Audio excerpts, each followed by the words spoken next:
eliminado o fluido de trabalho. O trabalho líquido do sistema é simplesmente a diferença do trabalho da fonte quente e da fonte fria, que mostra naquela forma, onde WT é o trabalho líquido total da máquina térmica, W2 é o trabalho da fonte quente e o W1 é o trabalho da fonte fria. E o trabalho ele pode ser definido também pelas trocas de calor, que daí tem a fórmula ΔT igual a Q2 menos Q1, onde Q2 e Q1 é a fonte cedida da quente e o calor recebido pela fonte fria. Então, ele vai... Só que o rendimento não é aproveitado toda a energia pela máquina. Aí os motores automóveis têm um rendimento de 20%, os motores serviço de ordem têm 30% e os grandes turbinas a gás de ordem têm 40%. Que é o motor de combustão interna.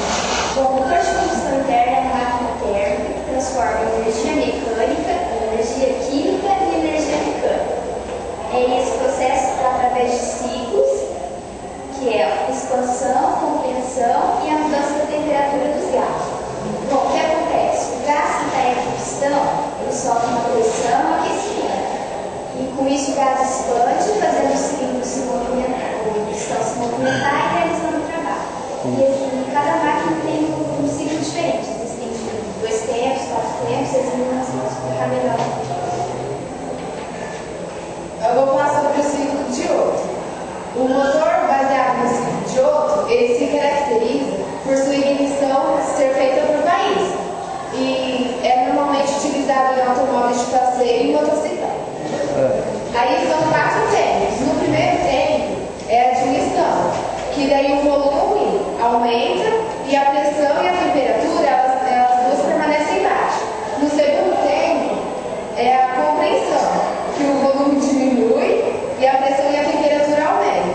E o terceiro tempo é a combustão e a expansão, que o volume aumenta e a pressão e a temperatura diminuem.